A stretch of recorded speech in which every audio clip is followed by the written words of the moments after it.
So it's so interesting, I find, that sometimes when I'm like really moved to a subject that I'm going to speak about, and this particular subject I was moved to last Saturday, not this previous one, but the one before. And as soon as I said, this is a great topic, Spirit decided, you're gonna live it! So my talk this morning is about finding calm in chaos. Now I'll start off with my first bit of the story, and that's that the day that I decided, this is a great idea for a talk, I'm going to do this, because I read the Daily Word that day and it just sounded so cool, and I said, that's going to be a great thing to talk about, and I can definitely handle that. And so Spirit decided as soon as I walked into Bank of America that day and sat down at my computer, was all logged in, that I was going to experience a little chaos. My systems weren't working quite right. The phone calls came in quickly and rapidly. People seemed a little shorter than usual. And I was like going, okay. And my body started to feel pain. I started to experience all of this outer energy coming at me. And then all of a sudden I went, whoo, wait a minute. There was a break in the calls, just a short one. And I took a deep breath and I said, okay. I understand. It's time to remember. So what I did in that moment is I recognized that there was I was getting pain and tension through my shoulders. I was very agitated and upset. And I said, no, this is not my truth. This is not my truth. And so as each call came in, I decided to say, God is calling. God is calling. And if you understand a call center, the calls come in beep, beep, beep, beep, beep, beep. And that's what it is. You do whatever you need to do, and everything has to be taken care of in that call time. And so I just kept saying that. Each time I heard that tone, I said, God is calling. God is calling. And I found that as I did that, and just started to breathe more deeply, that the tension started to melt away, because I said, I don't have to accept chaos. I don't have to buy into, even though there may be chaotic energy around me, I don't have to buy that energy. I can be that calm in the chaos, right? So the story that moved me so much about, this idea of calm and chaos was the story that I read. It was in the Science of Mind magazine. And in that article it talks about the caterpillar and its cocoon stage, and it's coming into the butterfly. But it talked about, and what I thought was really, really interesting, is that it talked about how the caterpillar just knows that it's time to make a cocoon, and it does. And in that cocoon, it was fascinating to see that there's a lot of chaos going on. There's a lot of chaos. This caterpillar has these immune systems that are trying to keep it from disintegrating, and it's disintegrating in this cocoon. All this chaos is going on in this little cocoon. And within this energy, within all of this chaos that's going on, there are what are called imaginal cells. Imaginal cells. And these cells are at work. And they're at work creating a whole new essence, a whole new reality. And so that's just awesome when you think about it, that, from this energy, and it's actually called the larvae stage, the caterpillar. I thought that was fascinating, that it's the larvae, and so then it bursts forth into this perfect butterfly. It's such a wonderful and awesome thing. So chaos is a part of the human reality. But it doesn't have to be the thing that takes us off track. It doesn't have to be the thing that sends us through the ceiling when something chaotic comes towards us. Now, Ernest Holmes says that there is an inner life of complete perfection at the center of everything. Otherwise, nothing could be. We should identify ourselves with this perfect pattern, claiming its reality in our experience. So there again, claiming its reality in our experience. So I chose the words, God is calling, but you could choose any word. You could choose anything that makes that come forth for you in that moment of chaos. And I always use a deep breath. My dear friend, Celeste, is always reminding me, it's like, oh, you people in Science of Mind are always breathing. It's all about breathing. I said, yes, honey, and you need to breathe too. Because on the international side and on the United side, in the old days when there were the two separate organizations, you didn't hear so much about breathing in international because everything was very intellectual. Whereas the United side was more heart-based, so it was always like, breathing into the heart, But it's important that we breathe, because what do we forget to do first when things happen? We forget to breathe. Or we breathe shallow, we breathe up here. We don't breathe down here.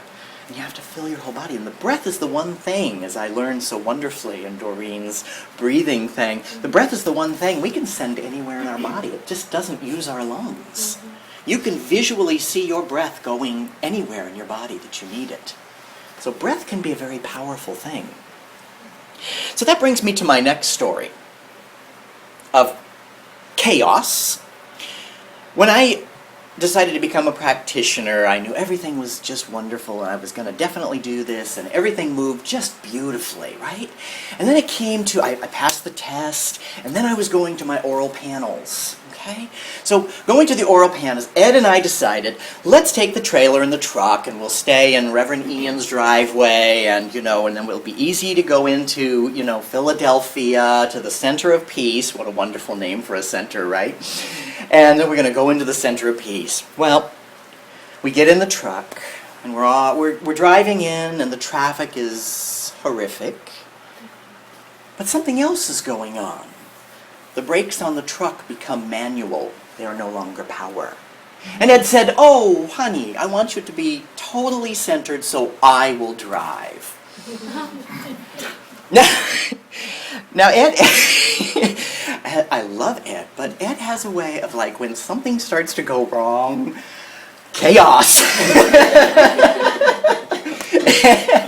And so I'm trying to breathe and remain centered as we're driving through narrow little streets in Pennsylvania in a Ford F-150 with manual brakes, okay? So we're going down these streets, and of course, there's no calm coming from the driver's seat. There is, oh my God, these brakes, oh my God. But I knew that I was going to be a practitioner. And we made it to the destination. Moments before, everyone went into prayer. Now the plan was to be there a few minutes early so I could settle in, enjoy the place, and and all that. But we got there a few moments before we all went into prayer. But I knew, no matter what that outer chaos was, I knew that I was going to be a practitioner. I knew that it was going to happen. So that's that knowing. That's that knowing that this is your calling, that this is what you're going to be. So it was amazing that with all of that chaos, that I remained grounded and centered. And I went into that practitioner panel, and I was absolutely present. I was absolutely there. I did everything. I answered all the questions. They were like just loving my energy. I was loving their energy, and it was this beautiful energy that just took place there. So no matter what that outer chaos was. And it's interesting because that same chaos happened for Ed when he went for his practitioner panels in a different way. In a different way of a flat tire on the same truck the next year. So, but as Ed said, and I agree with him on this, what Ed said in that moment was, he said, I already did my practitioner panel as I stood there and remained calm in that place. So he had grown from that year before to a place of knowing that he was in that place of, I can remain calm no matter what the chaos is. As I changed the tire in a nice suit, and my friend Terry, oh, I forgot to tell you it was raining too, as my friend Terry held the umbrella over me and I was changing the tire in the rain. But we made it. And everything flowed beautifully, and you walked in, and everything was amazing, and the energy was perfect. So, we always have that opportunity. And I look at the chaos, because when does chaos come? In change. When things are changing. Because we don't like change that much. We really don't. We're creatures of habit. So it's always important to remember that no matter what that outer chaos is, you can use what I used, God is calling, or I see the face of God. I heard that the other day and I love that. I see the face of God. So when you see someone who's a little difficult, a little uncomfortable, or whatever it is that it may make your energy, you feel like you're being energized by their energy, and you can just say, I see the God in you. Just to yourself. You don't have to say it to them, because they'll probably think you're whacked. Unless, of course, it's one of us, and then you go, oh, thank you, I needed that. But if you say that to yourself, you can say it a couple of times, because sometimes you have to convince yourself. You have to get yourself out of your way, out of that chaotic sense of limitation. So, it was so interesting because in class yesterday, I was in class online for 7 hours? 8 hours. 8 hours. And one of the girls who came to the class is wonderful, Savannah. She's wonderful. She started this when she was she started the ministry. She's actually in the ministry, and she's going to be 30. I didn't think she was that old, but she is, yeah. So Savvy, and now, it was interesting because she was talking about something that they had spoken with someone about recently. And they were talking about how, when we come here, we chose all the people that, were going to show up in our life. And she said, this person told me, you all got on the bus together. And I like that visual, right? Because you all got on the bus together. So all these people who show up in your life, it's like, okay, well, we got on the bus together, so what do I need to know here? What do I need to know about, what did they come to teach me? Because we all got on the bus together. And I love that. It's like before I came here, we all got on the bus that was bringing us here, right? But it's a great visual because it gives you an idea. Because when you're sitting on a bus, there are so many different expressions of the divine. And I love that song. What is it? What if God was one of us? Just a stranger on a bus. I love that. It's like, that's an awesome line because it's like, it's true. It's true. What do we teach here? We're all one. So we can't say we're all one except for those people over there. Because that don't work. That's not reality. We're all one, including those people who don't appear to be on the same level as me, but I know that the divine is there. And what have I done when I did that? What did I just do?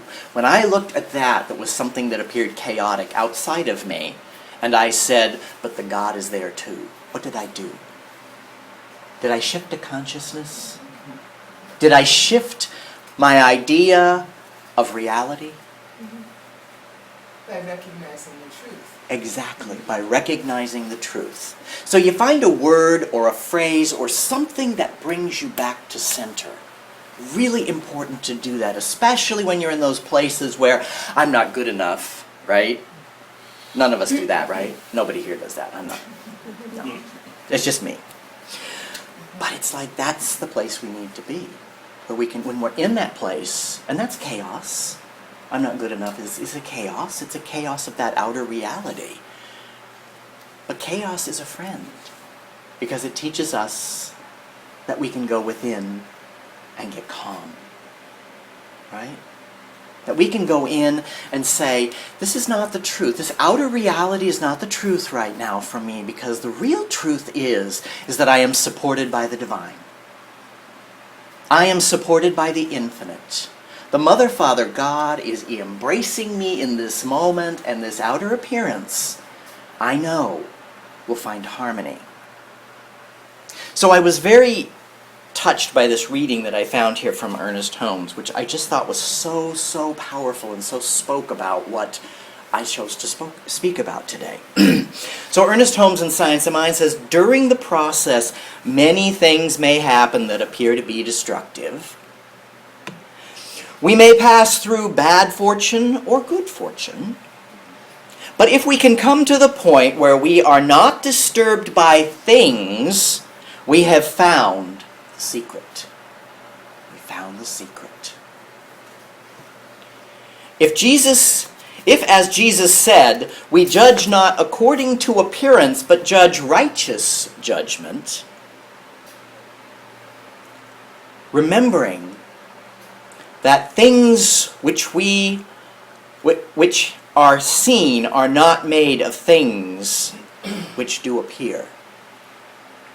If I repeat, we can judge in this manner.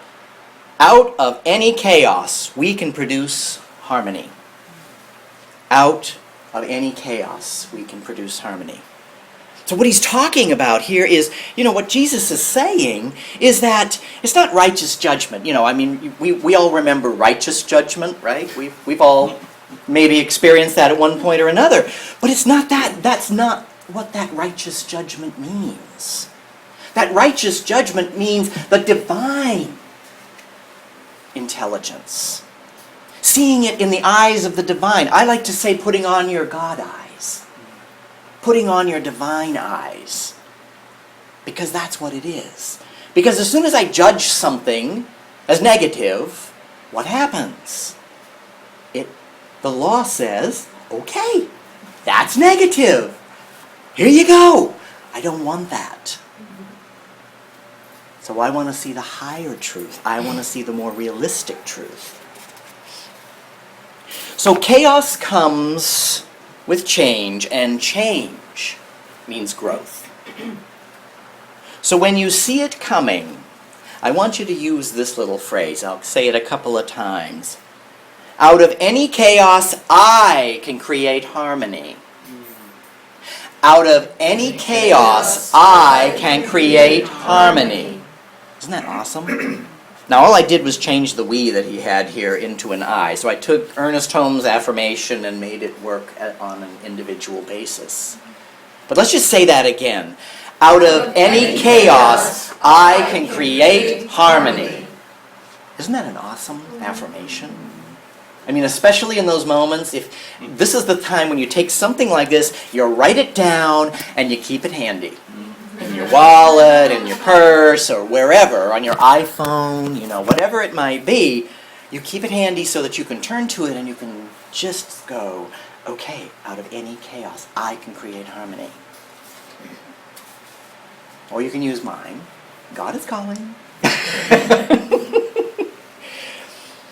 So, then you, too, will spring forth from the cocoon as the perfect butterfly that I know each and every one of you are. And so it is.